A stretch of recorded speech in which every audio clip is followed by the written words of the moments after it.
Voici le témoignage personnel de Raffer Johnson, qualifié de plus grand athlète du monde, à l'époque où il gagna le décathlon olympique en 1960. Précisons qu'il battit par 3 fois le record mondial du décathlon dans les années 55, 58 et 60. De nombreux autres succès ayant couronné sa carrière athlétique, rappelons ici ce qu'écrivait de lui un journal russe à la suite de son record lors de la compétition entre la Russie et les États-Unis en 1958. La performance de Johnson va faire honneur, et pour longtemps, au tableau des records athlétiques mondiaux. Et de son côté, le Time Magazine écrivait en 1960, après son record olympique, « Assurément, par son caractère autant que par ses prouesses, Raffer Johnson approche l'ancien idéal olympique de l'athlète complet. » Mais écoutons plutôt son expérience personnelle. À mon avis, dit-il, 3 choses sont essentielles en athlétisme. La première est d'être physiquement prêt pour la compétition. Les athlètes qui veulent gagner doivent être en parfaite forme, dans la meilleure condition physique possible. Le second point est l'attitude mentale du sportif. Elle est tout aussi importante que la forme physique. Si vous croyez que vous perdrez, vous avez déjà perdu.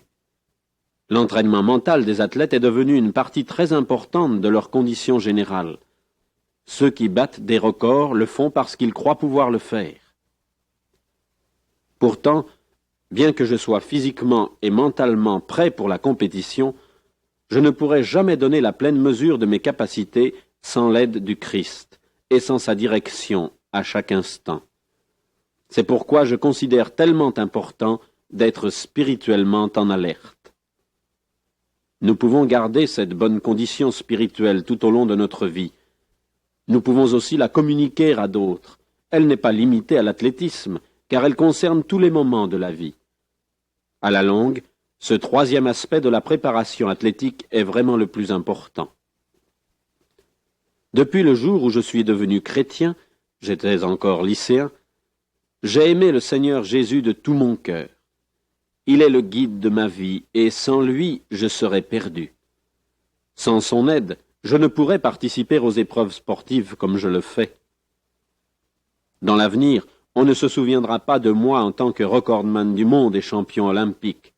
En effet, dans quelques années, nous aurons d'autres champions du monde. Mais je pourrai toujours regarder aux jours de compétition passée et revoir le fil d'or avec lequel le Seigneur Jésus-Christ m'a guidé. Gagnant ou perdant en ce monde, je suis membre de la plus grande équipe jamais formée, l'équipe victorieuse dont l'entraîneur a pour nom le Seigneur Jésus-Christ.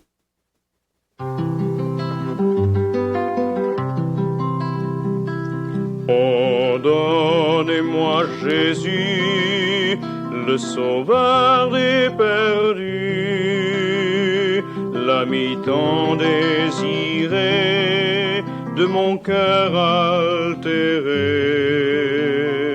Il n'est point de bonheur sans ce divin sauveur. Aussi je ne veux plus que le nom de Jésus.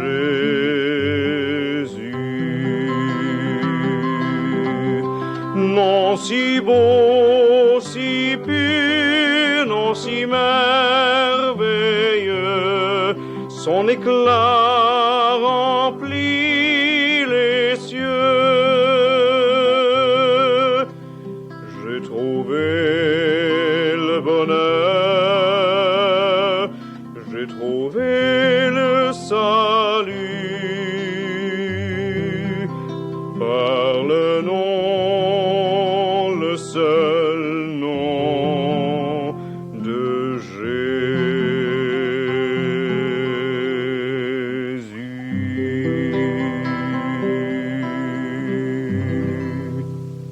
Qu'est-ce que la vie? Peut-être ne vous êtes-vous jamais posé la question, mais c'était pour moi le grand problème. La vie était la chose la plus décevante, la plus déprimante et certainement la plus absurde. Quel pouvait bien être le sens et le but de mon existence? Je n'en savais rien, et je ne pouvais supporter l'idée d'avoir à vivre de très longues années de lutte, avec défaite et succès, joie et chagrin pour que tout se termine à la mort.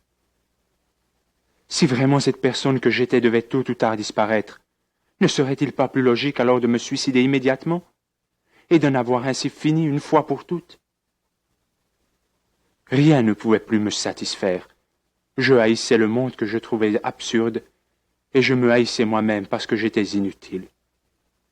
Je partis en Angleterre, puis en Espagne, pour oublier mon désespoir, mais rien n'y fit.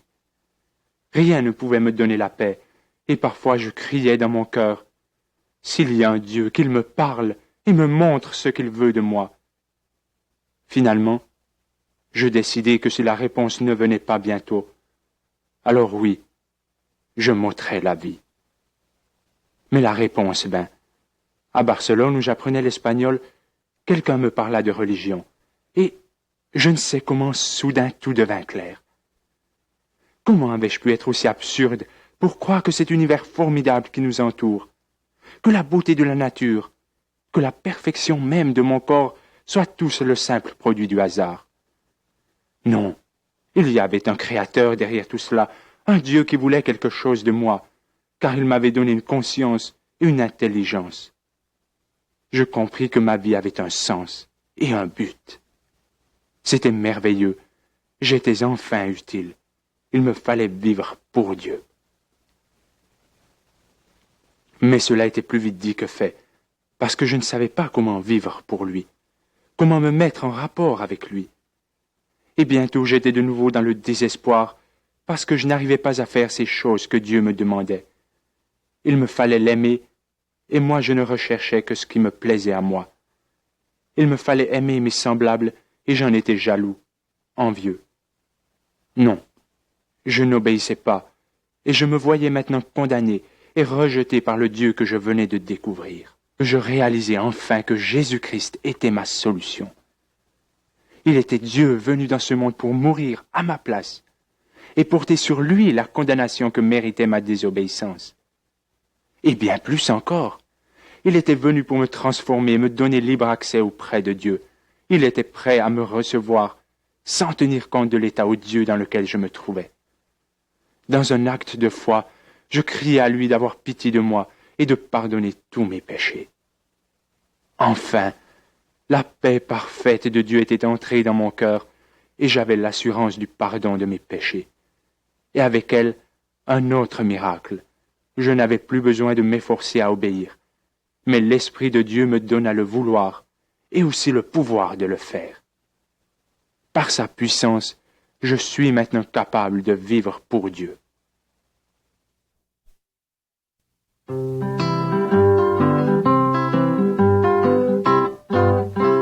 Mon ami,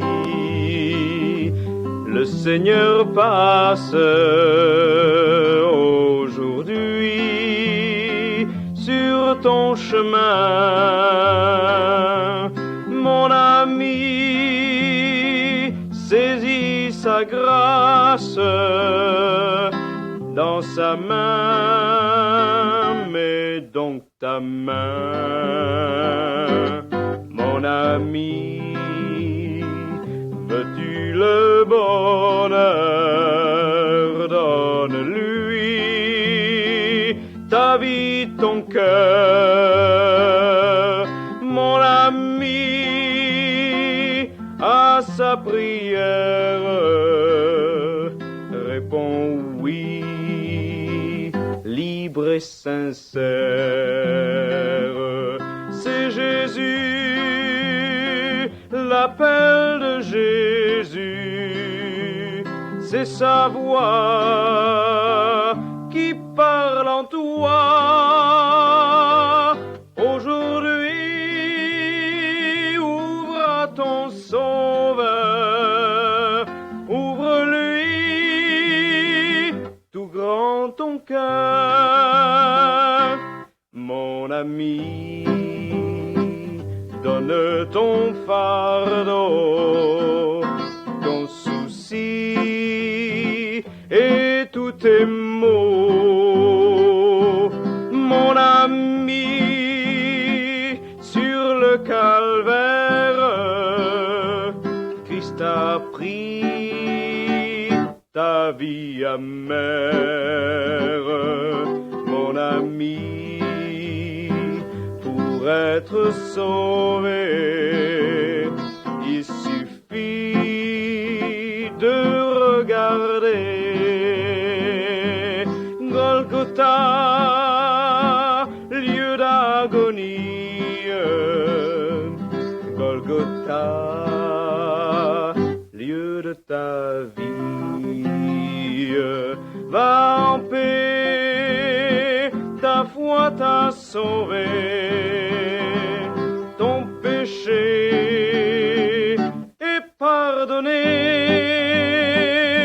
Ne crains point, mais sur ton chemin, va en paix, oui, va en paix, oui, va en paix, oui, va en paix.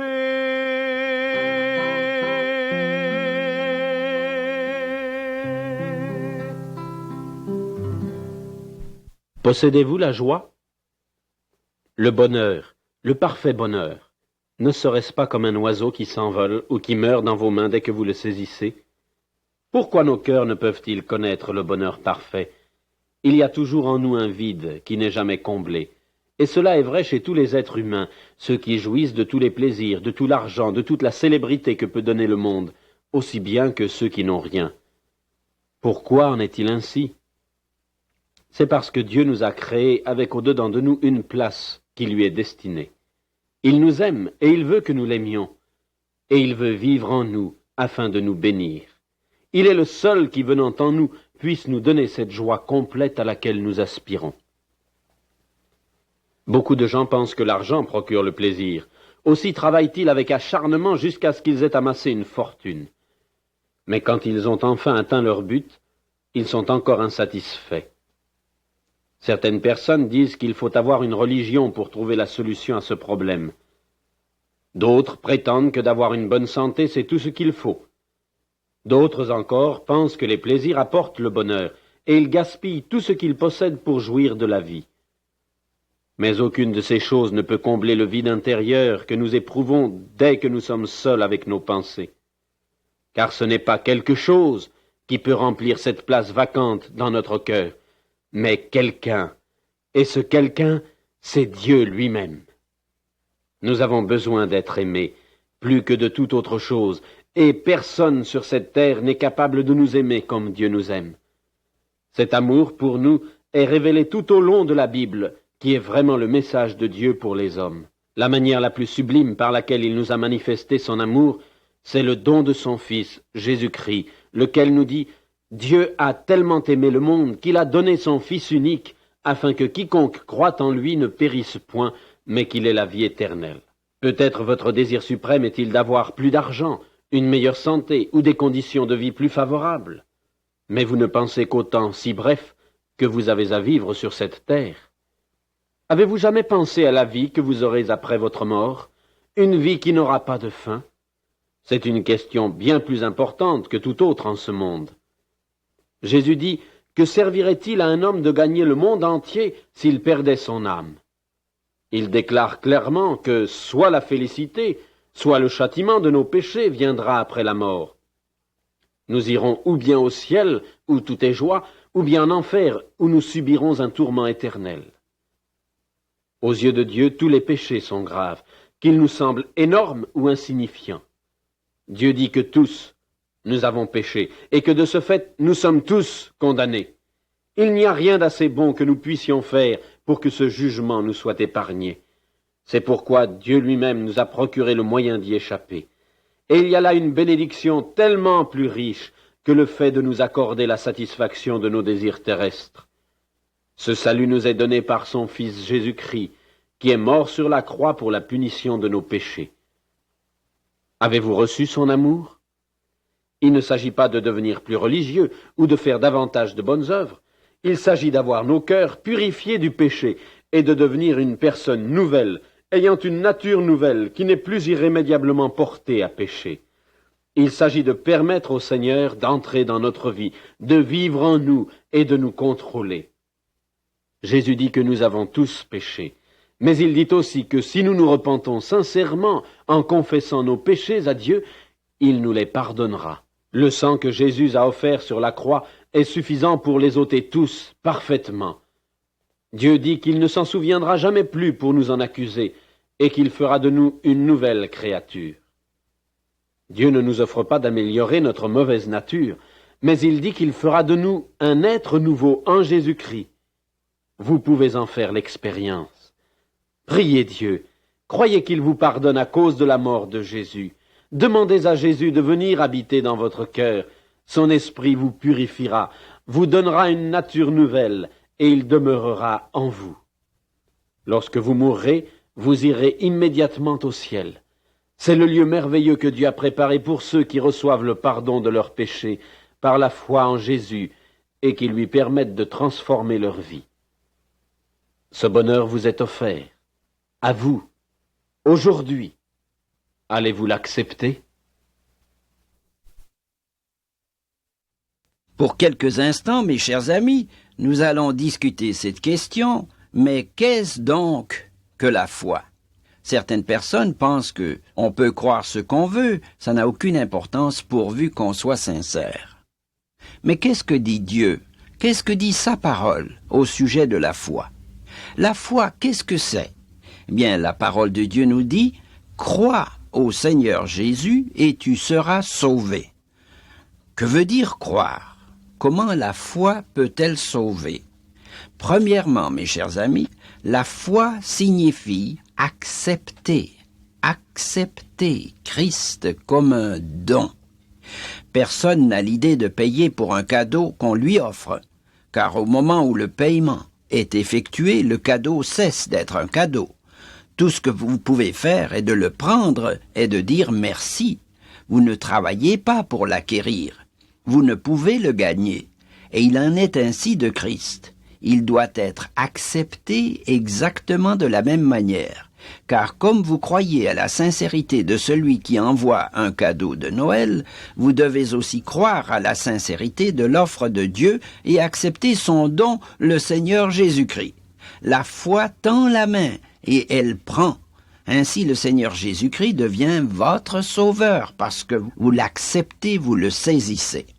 Deuxièmement, mes bien chers amis, la foi signifie recevoir Christ comme un hôte. Voici, dit-il, je me tiens à la porte et je frappe.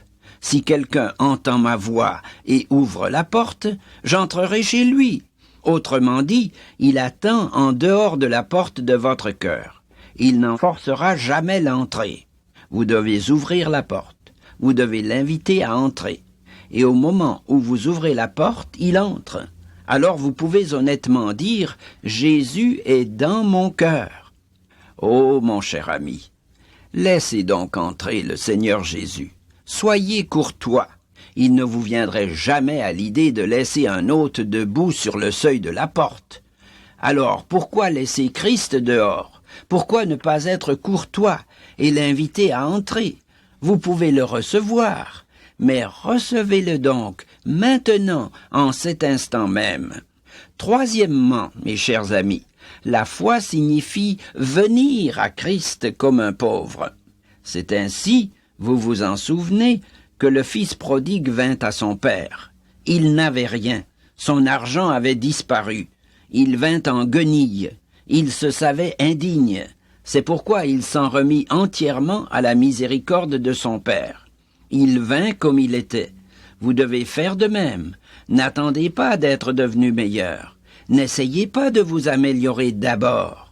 Venez comme vous êtes, car après tout, vous êtes, vous aussi, un pécheur. Quatrièmement, mes chers amis, la foi signifie se confier en Christ comme sauveur. Admettons que vous soyez en train de vous noyer. Quelqu'un vous lance une bouée. L'ignorez-vous? La rejetez-vous? La jetez-vous loin de vous?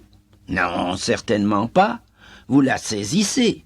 Vous vous y appuyez de tout votre poids. Vous avez confiance en elle. Ça, c'est de la foi. Vous devez dépendre d'un autre. Mets ta confiance dans le Seigneur Jésus et tu seras sauvé, dit la parole de Dieu. Oh, que c'est merveilleusement simple. Pourquoi ne pas vous confier en lui maintenant? La foi intellectuelle, comme on l'appelle, ne suffira pas. Les démons croient et ils tremblent. Croire ce qu'on dit sur Christ ne vous sauvera jamais. Vous devez vous confier en lui. Mon cher ami, l'avez-vous fait? Ne regardez pas au-dedans de vous. Vous ne devez pas examiner vos sentiments. Jetez votre encre en dehors. Saisissez le Christ. Vous croyez que la parole de Dieu dit « Je ne mettrai pas dehors celui qui vient à moi ». C'est très bien, mais êtes-vous venu vous-même? Vous croyez aussi que la Bible dit « À tous ceux qui croient en son nom, il a donné le pouvoir de devenir enfants de Dieu ». Mais l'avez-vous reçu pour vous-même? Vous devez prendre l'initiative. Vous devez agir d'après ce que vous croyez si vous voulez être sauvé. L'avez-vous fait? En réalité, c'est la seule chose qui compte. La tête a peu ou rien à voir avec cela, car d'après la parole de Dieu, c'est du cœur que l'on croit. Mais vous dites que vous ne pouvez pas comprendre. Il vous demande d'accepter son Fils, non pas de comprendre toute chose. Vous dites que vous ne pouvez pas croire. Mon ami, c'est cela que Dieu désire que vous fassiez. Il vous faut mettre votre confiance dans ce que Dieu déclare. Est-ce que je comprends la radio, moi qui vous parle? Non, certainement pas. Mais est-ce que j'emploie la radio? Oh oui, très certainement. Puis-je expliquer comment la nourriture que je mange devient des ongles, de la peau, des cheveux et des os? Impossible. Mais est-ce que je ne mange pas parce que je ne comprends pas? Oh, pas du tout. Je mange. Pourquoi est-ce que je mange? Parce que je sais que cela me nourrit, et cela, même si je ne puis pas l'expliquer. Mon cher ami, si vous voulez bien venir tel que vous êtes, avec toutes vos difficultés intellectuelles et tous vos problèmes, avec tous vos doutes et toutes vos craintes, oui, avec vos croyances même, si vous voulez venir à lui et recevoir Jésus-Christ comme votre sauveur, vous serez sauvé. Et alors votre tête suivra votre cœur et toutes vos incompréhensions auront disparu. Ce que Dieu exige de vous est simplement que vous acceptiez son Fils comme votre sauveur personnel. Si vous le faites, les choses anciennes passeront et toutes choses deviendront nouvelles. C'est pourquoi choisissez aujourd'hui qui vous voulez servir. Voulez-vous le faire? Faites-le, chers amis, et faites-le maintenant. Un chrétien racontait à son ami comment depuis 50 ans il n'avait jamais connu une seule heure de défaite. « Mais quelle prétention !» lui dit son ami. « Vous voulez dire que jamais vous n'avez connu de défaite morale et spirituelle durant toute votre vie? Non, écoutez, ce n'est pas tout à fait ce que j'ai dit. Comme tout le monde, moi aussi j'ai connu des moments de défaite au cours de ma vie chrétienne. Mais jamais une heure entière. Je ne me permets jamais de rester dans un état de défaite. Je retourne toujours immédiatement à Dieu afin de rétablir la communion avec lui. Il y a une promesse dans la Bible que je réclame chaque fois, la voici. Si nous confessons nos péchés, il est fidèle et juste pour nous les pardonner et pour nous purifier de toute iniquité. David, roi d'Israël, dans le psaume 32, verset 5, nous fait part de son expérience pour retourner à Dieu. Lui aussi a réalisé qu'on ne peut pas se cacher devant l'être suprême. « Je t'ai fait connaître mon péché, dit-il à Dieu. Je n'ai caché mon iniquité, j'ai dit, j'avouerai mes transgressions à l'Éternel. Et tu as effacé la peine de mon péché. » Vous vous demandez peut-être pourquoi la confession à Dieu est-elle nécessaire? Ne connaît-il pas déjà tout? D'après la Bible, Dieu exige que nous nous mettions d'accord avec lui concernant le mal que nous avons fait. Dieu sait très bien ce que nous avons fait, mais il attend que nous plaidions coupables pour notre faute. Une fois notre faute avouée, Dieu désire nous voir accepter son pardon. Le pardon qu'il nous offre est parfait et final. Il est même sans condition. Son pardon est un don. Voyez-vous, Dieu est louangé et glorifié du fait qu'on accepte son pardon comme un don. L'expérience nous a démontré qu'il est impossible de ne plus pécher. Toute victoire sur la tentation ne peut nous venir que de Dieu. Notre foi qui laisse librement agir le Christ en nous, nous donne la victoire sur ce qui est désagréable à Dieu. Jésus-Christ, qui est encore vivant aujourd'hui, reste fidèle et prend sur sa responsabilité le devoir d'accomplir des miracles dans nos vies. Approchez-vous de Dieu et il s'approchera de vous. Il est donc important de se confesser à Dieu pour demeurer attaché à lui. Prenons quelques instants pour considérer comment la communion avec Dieu peut être rompue momentanément ou même presque indéfiniment.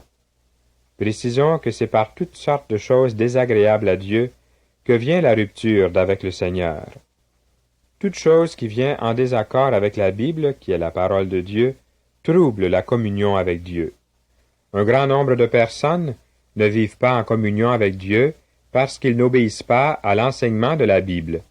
Exemple, Jésus a dit « Allez, faites de toutes les nations des disciples, les baptisant au nom du Père, du Fils et du Saint-Esprit, et enseignez-leur à observer tout ce que je vous ai prescrit. » L'apôtre Jacques, dans son épître, écrit « Ne vous plaignez pas les uns des autres, afin que vous ne soyez pas jugés. » Dans sa première épître, Jean écrit « Aimons-nous les uns les autres. » À Pierre et à André, son frère, Jésus ordonna « Suivez-moi, et je vous ferai pêcheurs d'hommes. » Plus tard, Jésus leur dit « Demeurez en moi. » À la suite de sa résurrection, Jésus-Christ recommande à ses disciples de ne pas s'éloigner de Jérusalem, mais d'attendre ce que le Père avait promis.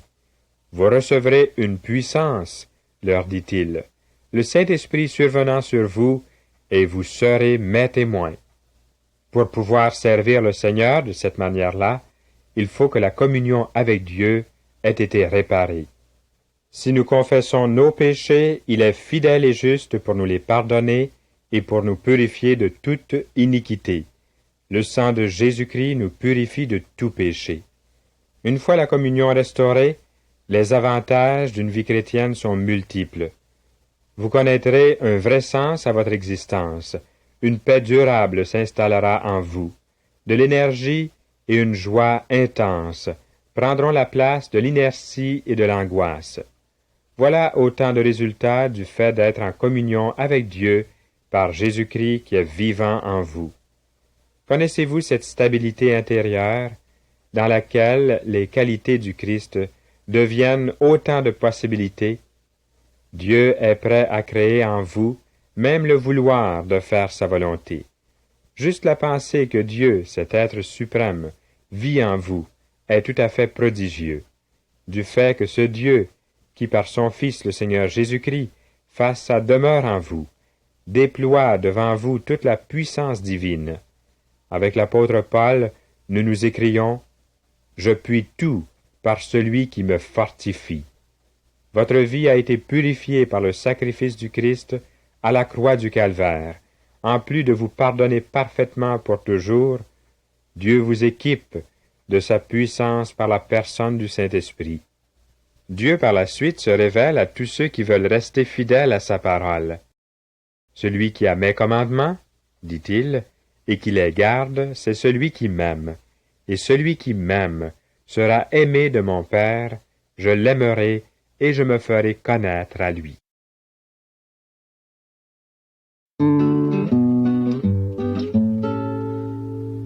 J'étais mort, j'étais mort. Le titre de ce chant peut paraître drôle à première vue, même fou. Mais pour moi, c'est une expérience vécue. Il s'agissait de la mort spirituelle, la séparation d'avec Dieu. Je manquais le vrai contact intime et personnel avec celui qui est la vie, Jésus-Christ. N'est-ce pas lui-même qui disait à Nicodème, le grand docteur de théologie de son temps? « Nicodème, si un homme ne naît de nouveau, il ne peut voir le royaume de Dieu. » Eh bien, pour moi, cela se passa en septembre 1966. À ce moment-là, j'étais religieux, respecté, membre d'un orchestre symphonique, bien marié, une vie normale, et pourtant...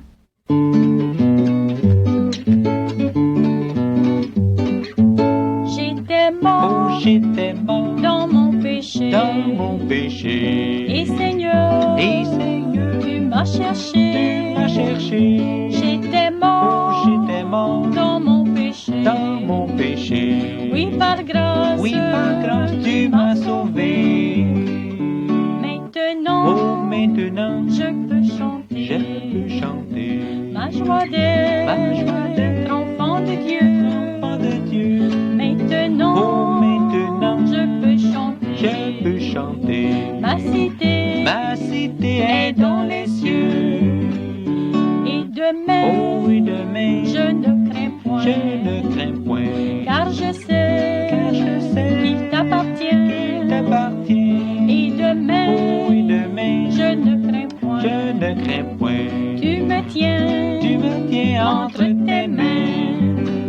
Tu me tiens entre tes mains. Eh bien, quant à moi, j'ai grandi dans une famille traditionnellement chrétienne. Par conséquent, dès mon plus jeune âge, j'ai entendu parler de Jésus. J'ai appris qu'il était juif, né dans une étable, mort sur une croix, ressuscité jour de Pâques. Je savais beaucoup de choses à son sujet. Mais je dois avouer que tout ce qui fut ajouté par les hommes obscurcissait le plan merveilleux de Dieu. Mais lorsque j'ai entendu prêcher le véritable évangile, j'ai fait la merveilleuse découverte que Christ est le chemin, la vérité et la vie, et que personne ne vient à Dieu le Père que par lui. Cette bonne nouvelle m'apportait à la fois une grande joie, mais aussi une déception. Imaginez moi qui croyais que ce fut par mes œuvres, ma religion ou ma morale que j'atteindrais ce but. Non, l'Évangile ne dit pas cela. Après réflexion, j'ai enfin compris que l'important en fin de compte, ce n'était pas de suivre une religion quelconque, mais ce qui m'intéressait, c'était la certitude de mon salut. Et celui-ci dépendait de Jésus-Christ. Lui seul ne pourrait jamais me décevoir, puisqu'il est la vérité. J'acceptais de le suivre, et je n'ai jamais regretté cette décision. Je me souviens lorsque j'allais à l'église, et que je regardais l'immense crucifix, je ne comprenais pas vraiment la signification de la mort du Christ. Je n'avais que de la pitié pour lui. Aujourd'hui, je crois qu'il est mort pour mes propres péchés, ressuscité pour me donner une nouvelle vie. Ma conversion m'a prouvé que Jésus-Christ est réellement vivant.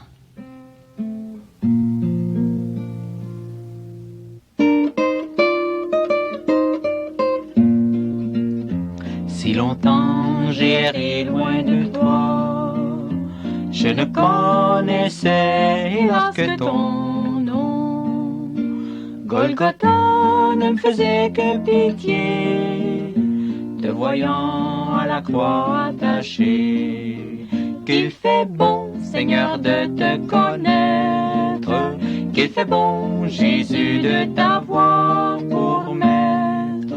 Rien au monde ne pourrait t'égaler, le bonheur qu'en toi seul j'ai trouvé. J'ai connu les chaînes du péché, les angoisses et le doute habitaient en moi. Affolé, je suivais mon chemin, jusqu'au jour où je saisis ta main. Qu'il fait bon, Seigneur, de te connaître, qu'il fait bon, Jésus, de t'avoir pour maître. Rien au monde ne pourrait t'égaler, le bonheur qu'en toi seul j'ai trouvé. Libéré, je crois à Golgotha, ma rançon, Jésus la paya pour moi. Sa puissance dès ce jour me prouva que Jésus non n'est plus sur la croix. Qu'il fait bon, Seigneur, de te connaître, qu'il fait bon, Jésus, de t'avoir pour maître. Rien au monde ne pourrait t'égaler, le bonheur qu'en toi seul j'ai trouvé. Rien au monde monde ne pourrait égaler le bonheur qu'en toi seul j'ai trouvé. Oui, le bonheur qu'on a trouvé en Jésus-Christ. Oh, quel bonheur!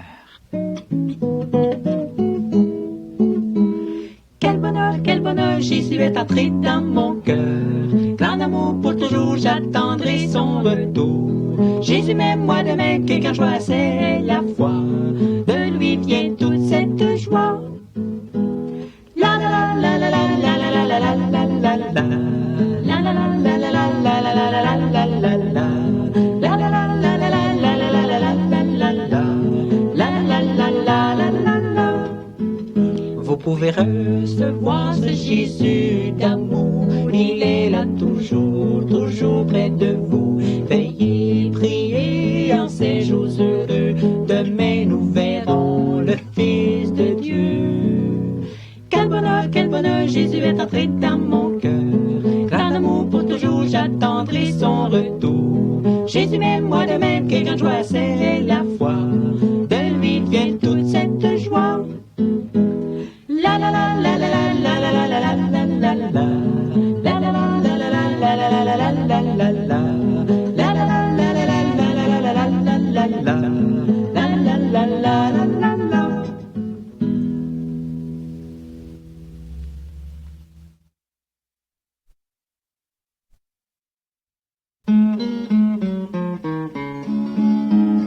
Pourquoi cette espérance de tous tes efforts, pour aucune assurance à l'heure de la mort? Oui, c'est ce qu'il te faut, naître de nouveau. Moi, je suis ton frère, a dit Jésus sur la terre. Nul ne verra mon Père si ce n'est que par moi. Si dans ta prière, c'est moi qui suis ta lumière, dans une foi sincère, regarde à ma croix. Pourquoi les différences restent dans ton cœur? Fais toute confiance en ton seul sauveur. Oui, c'est ce qu'il te faut, naître de nouveau. Moi, je suis ton frère, a dit Jésus sur la terre. Nul ne verra mon Père si ce n'est que par moi. Si dans ta prière, c'est moi qui suis ta lumière, dans une foi sincère, regarde à ma croix. Le sang et la souffrance ont payé pour toi. Il veut ta délivrance, écoute sa voix. Oui, c'est ce qu'il te faut, renaître d'en haut. Moi, je suis ton frère, a dit Jésus sur la terre. Nul ne verra mon Père si ce n'est que par moi. Si dans ta prière, c'est moi qui suis ta lumière, dans une foi sincère, regarde à ma croix, regarde à ma croix. Ce Jésus, cet homme qu'ils ont crucifié il y a près de 2000 ans, qui était-il au juste? Pour d'aucuns, ce fut un révolutionnaire qui a échoué dans la mission qu'il s'était donnée. Pour d'autres, c'était un homme parfait, que chacun devrait essayer d'imiter. Et pour d'autres encore, ce fut un envoyé de Dieu qui a contribué à notre salut. Est-ce que l'un ou l'autre de ces opinions pourrait vous donner satisfaction? Vous répondrez peut-être, que cela importe peu, que pour l'instant votre vie vous satisfait. S'il était possible, je vous donnerais raison, car la Bible dit que pour un certain temps, il y a du plaisir dans le monde du péché.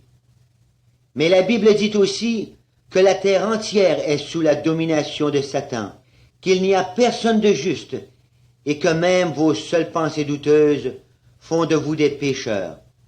Depuis la chute de nos premiers parents, nous sommes des enfants de la rébellion, et nous demeurons sous la colère de Dieu. Nous ne pouvons accuser Dieu, ni personne, le mal étant au niveau de notre propre cœur. Dieu le savait, et c'est à ce moment que le rôle de Jésus prend toute son importance, non pas simplement comme révolutionnaire, mais comme homme et comme Dieu. Et il le dit lui-même, « Moi et le Père, nous ne sommes qu'un. » Il était nécessaire que Jésus vînt sur la terre pour rétablir cette communion perdue, que le châtiment que nous méritions soit porté par quelqu'un de parfait. Aussi, Dieu exige que vous soyez parfaits comme son Fils pour paraître devant lui. Tout ça vous fait sourire? Vous dites, c'est impossible. C'est justement pour cette raison que Jésus a dit, « Si vous ne naissez de nouveau, vous ne pourrez voir le royaume de Dieu. » Il vous faut devenir comme de petits enfants, avec leur foi, leur confiance, leur pureté de cœur. Dieu dit, « J'enlèverai de vous ce cœur de pierre pour y placer un cœur de chair. » Mais ce Jésus, qu'est-il venu faire plus exactement? Il se définit lui-même. « Je suis le chemin, la vérité et la vie.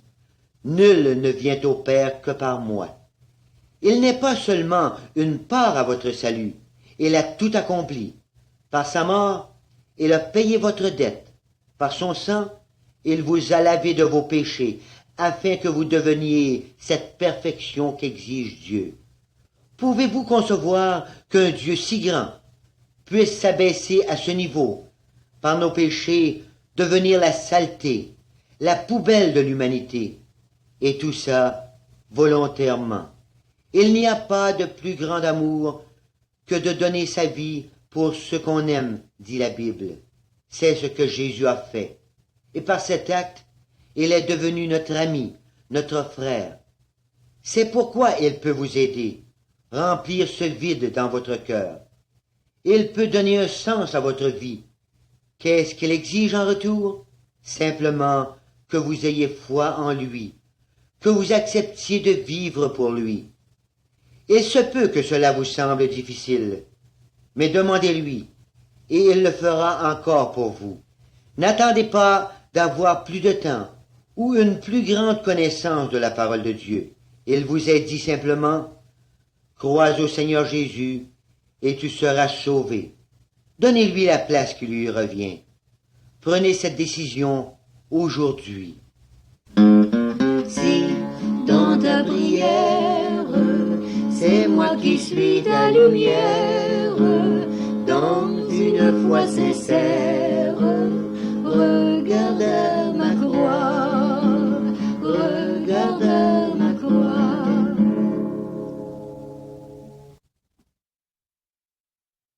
Avez-vous fait l'expérience de la vie abondante?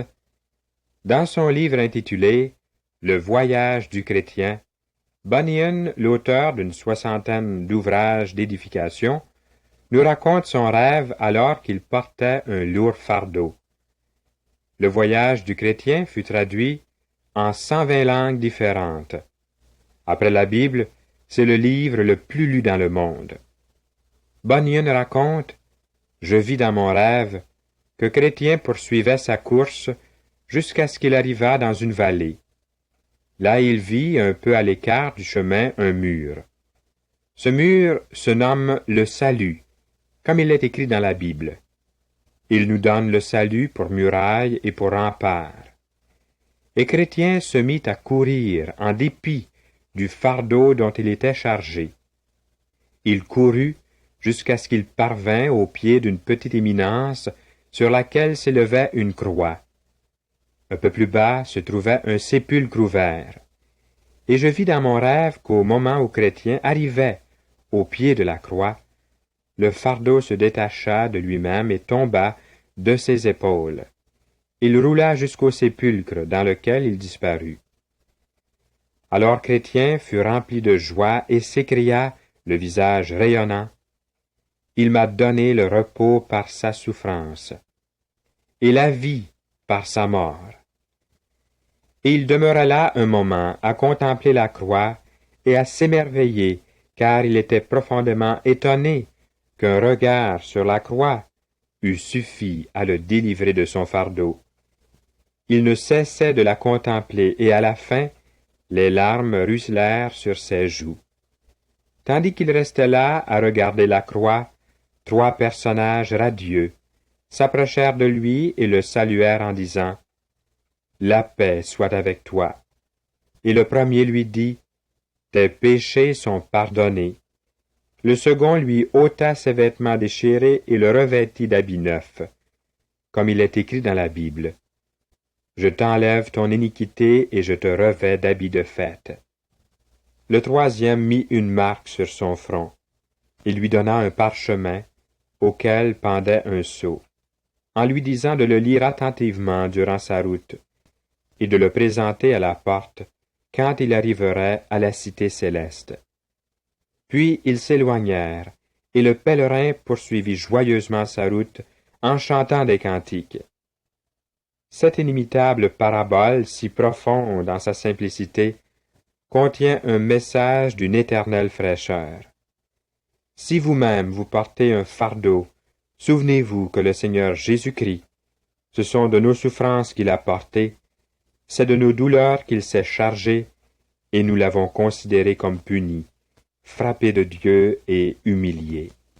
Mais il était blessé pour nos péchés, brisé pour nos iniquités. Le châtiment qui nous donne la paix est tombé sur lui. Et c'est par ses meurtrissures que nous sommes guéris. Votre vie vient de Dieu, votre vie lui appartient. Si quelqu'un est dans le Christ, il est une nouvelle créature. Les choses anciennes sont passées, voici, toutes choses sont devenues nouvelles.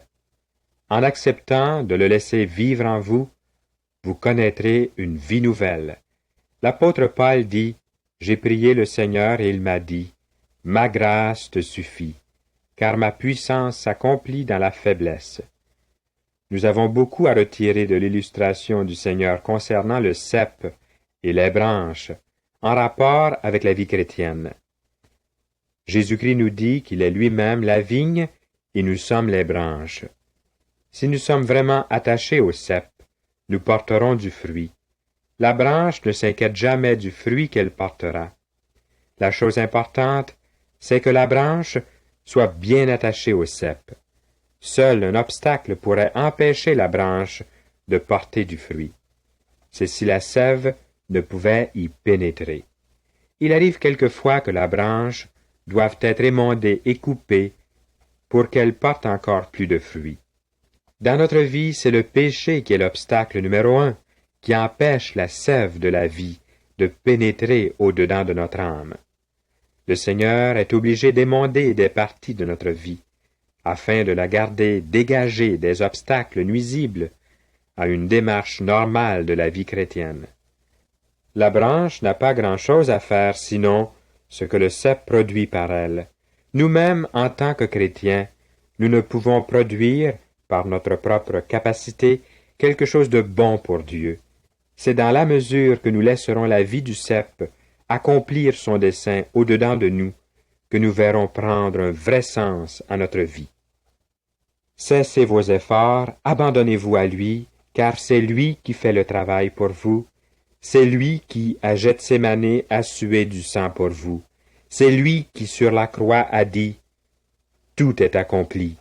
C'est là que Dieu a expié par son effroyable et majestueux sacrifice nos mauvaises et nos bonnes œuvres. Jésus n'a jamais dit « Celui qui travaille », mais celui qui écoute ma parole et qui croit a la vie éternelle et ne vient point en jugement, mais il est passé de la mort à la vie. Écoutez, recevez son invitation et acceptez la délivrance qu'il vous offre. « Venez à moi, a dit Jésus. vous tous qui êtes fatigués et chargés, et je vous donnerai du repos. Prenez mon joug sur vous, et recevez mes instructions, car je suis doux et humble de cœur, et vous trouverez du repos pour vos âmes. J'ai trouvé la paix profonde, j'ai trouvé le vrai bonheur, et la grâce comme une onde a purifié mon cœur. À la source des eaux pures, j'ai puisé le plein pardon, et de toutes mes blessures, j'ai reçu la guérison. J'aimerais te voir, mon frère, venir à ces vives eaux, jouir déjà sur la terre d'un ciel si parfait, si beau.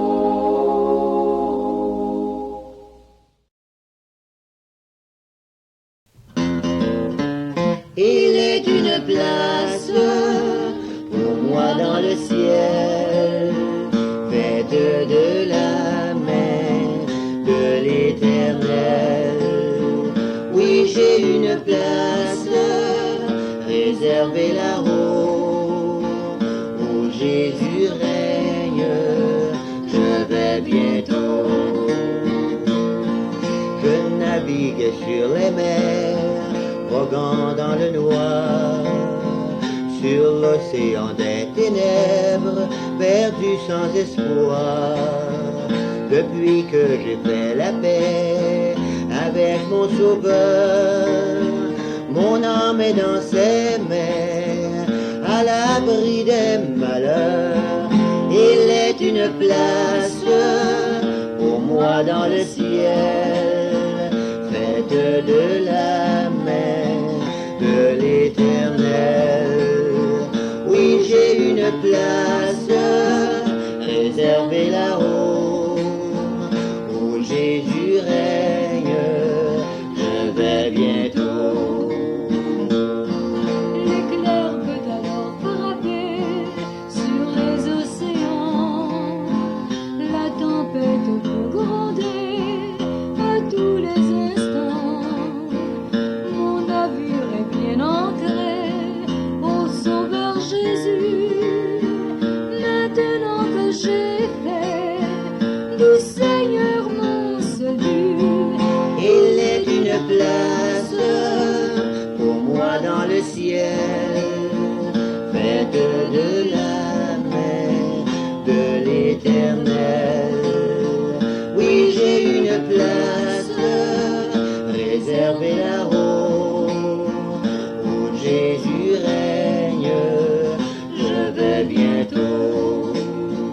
Où Jésus règne, je vais bientôt.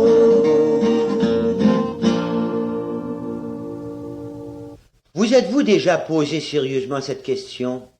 Est-ce qu'en mourant, je pourrai aller au ciel?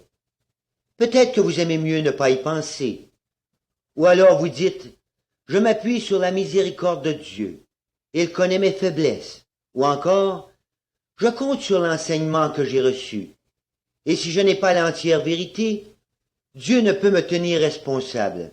Sur ces points qui vous semblent logiques, est-ce qu'ils seront acceptés de Dieu? Vous doutez, n'est-ce pas? Eh bien, il y a une chose certaine. Si vous consultez la parole de Dieu, vous découvrirez que vous jouez le mauvais jeu. La Bible dit qu'il n'y a pas un seul qui n'ait péché, et que ce péché doit se payer par la mort éternelle. Donc, vous êtes condamnés. Mais comment ferez-vous pour être acquittés? Par vos bonnes œuvres? Votre argent? Vos prières? Écoutez ce que Dieu dit. Ce n'est pas par les œuvres que vous êtes sauvés, afin que personne ne se glorifie. Le ciel ne s'achète pas, ne se gagne pas, mais il est donné gratuitement. Ce n'est pas ce que j'ai appris, me direz-vous. Cela est possible, mais ouvrez votre Bible et vérifiez vous-même. Vous verrez qu'il n'y a aucune excuse pour l'erreur. Dieu dit à ce propos, « Ce sont des aveugles qui conduisent des aveugles. Tous les deux tomberont dans la fosse. » Mais qui donc peut aller au ciel alors? Tous ont ce privilège. Mais avant, laissez-moi vous raconter ce qui se produirait si vous aviez à comparaître devant Dieu aujourd'hui. Premièrement, la Bible dit que votre bouche sera fermée devant les accusations portées contre vous. Ensuite, Dieu dira, « Qu'as-tu fait de mon fils Jésus? C'est lui que j'avais désigné pour payer ta dette. Lui seul pouvait t'acquitter et paraître devant moi pour intercéder en ta faveur. Comme il est écrit dans ma parole, il y a un seul médiateur entre Dieu et l'homme, et c'est Jésus-Christ. Où est-il, ce Jésus, cet avocat? Alors Dieu vous dira, je ne peux te reconnaître. Mon ami, cette histoire, ce n'est pas moi qui l'ai inventée. Elle sort de la bouche de Dieu. Nul ne peut aller au ciel s'il n'est purifié dans le sang de Jésus. Si tel n'est pas votre cas, en ce moment, vous êtes déjà jugé. Aller au ciel ou en enfer dépend de vous. Alors, pourquoi jouer le mauvais jeu? Devant Dieu, il n'y aura ni hasard ni chance. Vos idées ne sont pas les siennes. Malgré tout, Dieu vous aime tel que vous êtes. Cet amour est la seule monnaie qui puisse contribuer à payer votre dette. Vous lisez dans l'Évangile, Dieu a tant aimé le monde qu'il a donné son Fils unique, afin que quiconque croit en lui ne périsse point, mais qu'il ait la vie éternelle. Vous pouvez aller au ciel, c'est très simple. Jésus se tient à la porte de votre cœur et il frappe. Pourquoi ne pas lui ouvrir? Il attend ce seul geste de votre part pour vous pardonner. Dans un acte de foi sincère, acceptez-le comme votre sauveur et maître, puisque vous reconnaissez que vous êtes pécheur et perdu. La Bible dit clairement, à tous ceux qui l'ont reçu, à ceux qui croient en son nom, elle a donné le pouvoir de devenir enfants de Dieu. Jésus-Christ est le seul qui puisse vous sauver. Avant qu'il ne soit trop tard, acceptez cette assurance du ciel dans la personne vivante de Jésus. C'est alors que le cœur rempli d'une joie et d'une paix profonde, vous pourrez dire, « Il est une place pour moi dans le ciel. » Il est une place pour moi dans le ciel, où Jésus règne.